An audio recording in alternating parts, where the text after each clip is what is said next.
Pit Stop CBN com Ricardo Barbosa. Ei, Ricardo, bom dia para você. Bom dia para você, Fernanda. Bom dia para os nossos ouvintes. A gente prometeu voltar aqui com de fato, quais são as economias para quem tem um carro elétrico, verdade? É verdade. Na semana passada falamos da economia que um carro elétrico traz com relação ao combustível. E um carro elétrico, Fernanda, tem muitas vantagens. E agora eu apresento para os nossos ouvintes, até mesmo para socializar com eles, que aconteceu semana passada, talvez um outro não tenha pego o programa, não tenha ouvido o programa, o aplicativo, o que acontece? Muito motorista de aplicativo que precisa rodar muitas distâncias, longas distâncias, a gente traz esse exemplo dele. Ele gastava de R$3.500 a R$4.000 com combustível para rodar uma média de 5.000 quilômetros em São Paulo, né? E ele agora, com carro híbrido, ele está gastando R$1.200 e a sua conta de luz subiu só R$200. Então, isso é um exemplo de um motorista de carro de aplicativo. Outro exemplo bem curioso também, que eu quero trazer para os nossos ouvintes, é um motorista que fez um cálculo muito mais amplo. Esse cálculo dele eu fiquei assim bem impactado, porque ele fez de longo prazo, né?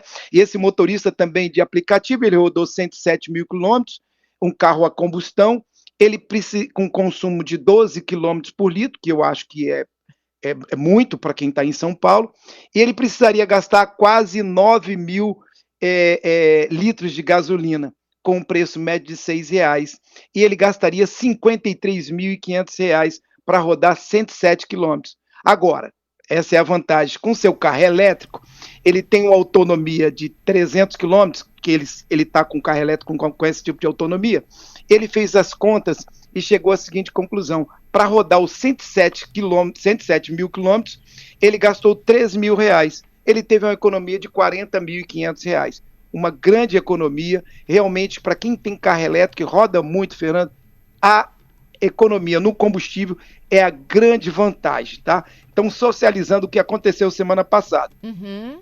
E aí, nós tivemos a pergunta lá no finalzinho. Quer cantar pra gente aí a pergunta do nosso ouvinte, Fernanda? Olha, não tem uma não, tem várias, viu? Mas o que me motivou aqui foi essa do ouvinte, que ele fez o seguinte: depois de adquirir o carro elétrico, quais são os processos de economia além do abastecer? Olha só, pessoal. Ele perguntou de lubrificante, de filtro, de componentes. Pois é, eu vou falar um pouquinho sobre isso. São 4, 5 coisas assim que tem que, além do combustível, uma delas é zero emissão de poluentes. O carro não polui, você está ajudando muito a melhoria do ar e contribuindo com o meio ambiente. Esse é um ponto. Outro ponto também é o baixo nível de ruído. O carro também é eficiente na poluição sonora, Fernanda. O carro não faz barulho. E aí, o que é interessante é que tem muito motorista que acaba reclamando: esse carro não tem barulho não? E aí logo vem aquela pergunta: o carro está ligado? O carro já está ligado? Porque você liga o carro, Fernando, e não faz barulho nenhum. Então você tem que acionar a marcha. E aí sempre vem aquela pergunta: mas meu carro está ligado? Eu já posso sair? Isso acontece muito. E outra coisa que eu trago para os ouvintes aqui é o baixo custo de manutenção. O carro 100% elétrico, ele tem uma manutenção muito mais barata e você vai deixar de ter muitas preocupações que você tinha no carro a combustão. E eu tenho certeza que muitos ouvintes aí vão se surpreender. Olha bem o que ele não precisa trocar mais, Fernanda. Óleo do motor, filtro de óleo, filtro de combustível, limpeza do tanque de combustível. Não tem mais tanque de combustível. Aquela coisa da correia dentada, lembra, Fernanda? Acabou. É a troca das velas, não precisa mais. Limpeza dos bicos injetores. Quantos clientes chegam: poxa, entupiu aqui, meu carro está falhando. Tem que fazer a limpeza dos bicos injetores. Então são coisas que com carro 100% elétrico não existe mais. Outra coisa, o conjunto de embreagem, disco, colar e platô, acabou, não tem mais. Outra coisa que surpreende também é aquela troca do líquido de radiador. Tem que fazer o sistema de arrefecimento, que eu costumo falar sempre no popular aqui para os nossos ouvintes entender. É o líquido do radiador.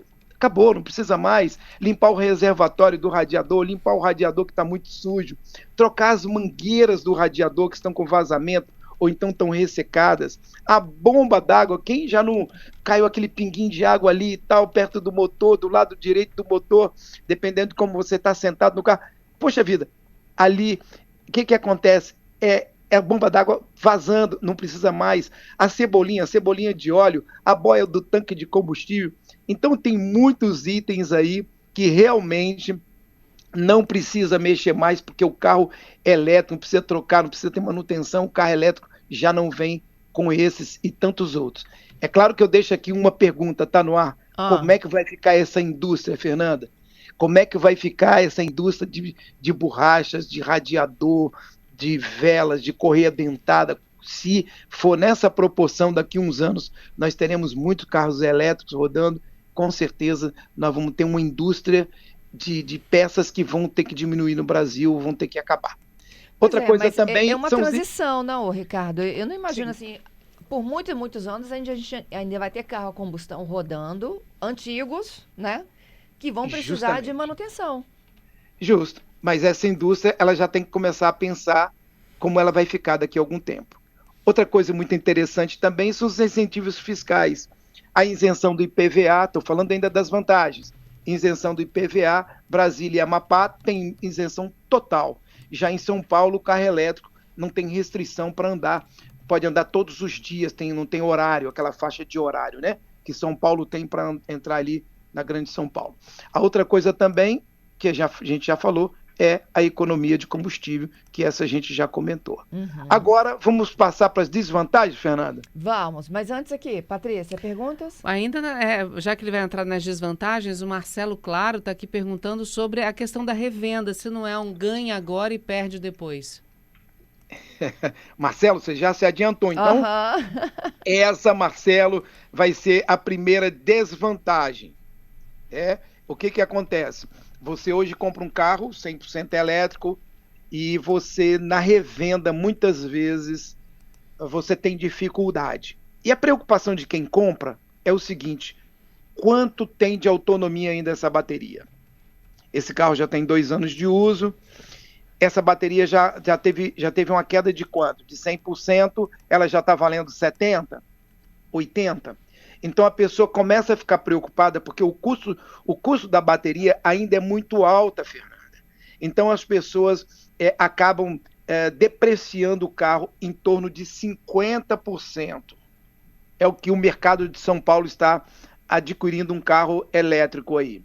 Meu Deus! Às vezes 60%, 55%, 62%, depende muito do estado do carro. Mas muitas revendas ainda estão trabalhando nesse sentido para poder ficar com esse carro, vai ficar um tempo parado para depois você tentar vendê-lo, ainda tem o imposto para pagar e tantas outras coisas, né? Então, esse é o primeiro, Marcelo. Outra coisa é a autonomia reduzida. Com a autonomia reduzida, o carro 100% elétrico, ele te limita a fazer, Fernanda, grandes viagens. O passeio precisa ser programado. Ele tem que ver se a autopista ou a estrada por onde ele está passando, ele tem um posto de abastecimento de carro elétrico.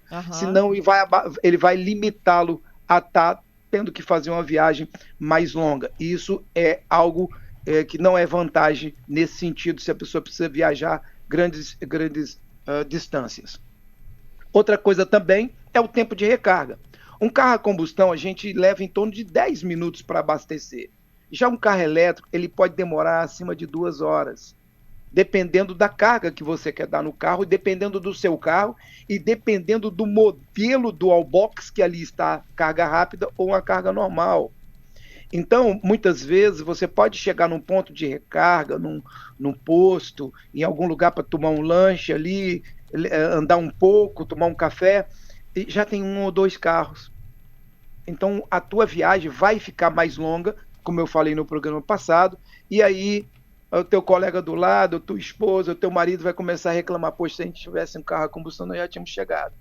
Perdi meio-dia aí já do hotel, da diária. Perdemos o passeio tal. Não vamos chegar no casamento na hora certa, porque você não se programou em relação ao tempo de recarga.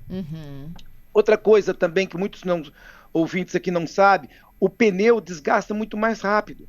É algo que nós estamos vendo nesse momento, estamos vivenciando, porque o carro elétrico é muito novo, como eu tenho sempre dito, e a gente está conhecendo no dia a dia as intempéries aí, toda essa coisa que está chegando nesse momento. Então, o motivo do desgaste está ligado ao peso da bateria do carro elétrico, e outro motivo é o torque do motor do carro elétrico, que ele exige mais força dos pneus durante a aceleração. Então isso também faz com que o pneu acabe desgastando um pouco mais. Outra coisa que também é o preço. Outra grande desvantagem desses veículos elétricos é na hora da compra, porque nós temos opções aí de R$150 mil, que é um valor já considerado alto, um pouquinho mais barato às vezes nós encontramos, mas não é raro, você encontra a todo momento carros de 300 mil, até de 1 milhão, dependendo do modelo de carro elétrico, então ainda é caro.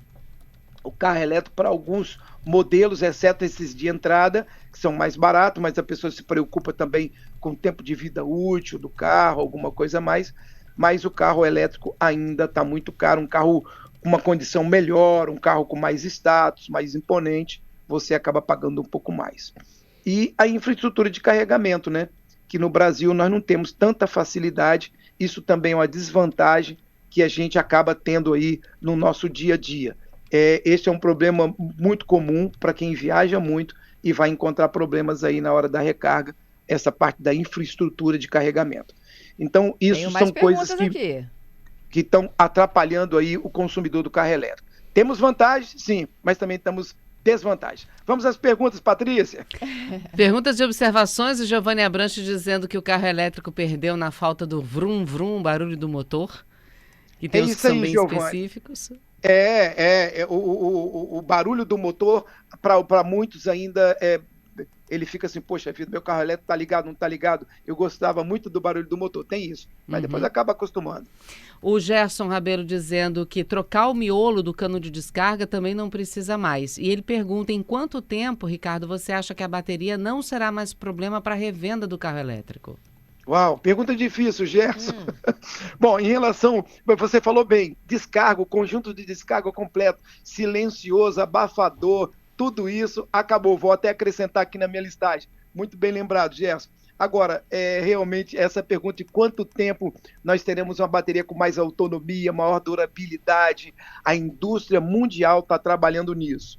Essa coisa da bateria é algo ainda que ela precisa ser mais leve, ela precisa ser menor, ela precisa ser trocada com mais facilidade. Mas, por enquanto, eu acredito que nos próximos 5 anos nós ainda teremos surpresas, coisas novas com baterias menores. Mas eu acredito que nos próximos 5 anos, aproximadamente 5 anos, respondendo assim, é o que eu tenho lido, é o que eu tenho estudado, alguma coisa nesse sentido.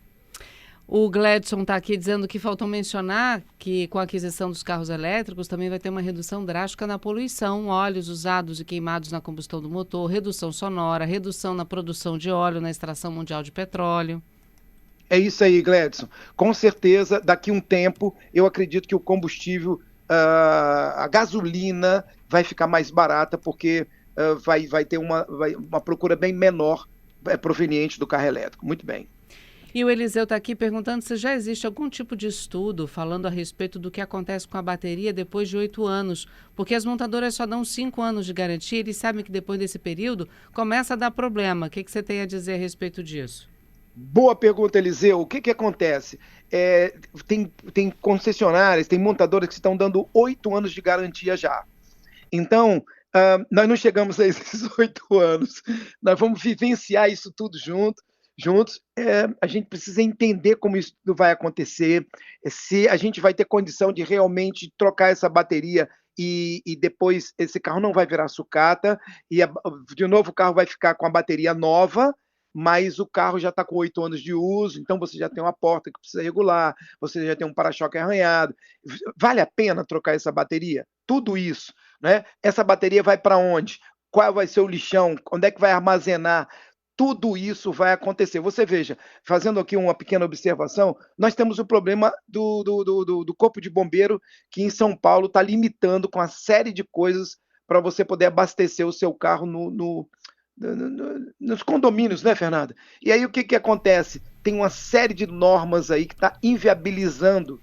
Os prédios novos já vão vir com várias mudanças. Mas e os antigos, que o cara comprou um carro elétrico, não pode abastecer na sua própria casa? Porque precisa de uma série de coisas, de projetos, tem que fazer ali castelo d'água, montar a estrutura de chuveiro, castelo d'água não, mas o chuveiro ali, uma área de 5 metros de distância entre um carro e outro, são muitas coisas que precisam, nós não temos essa garagem.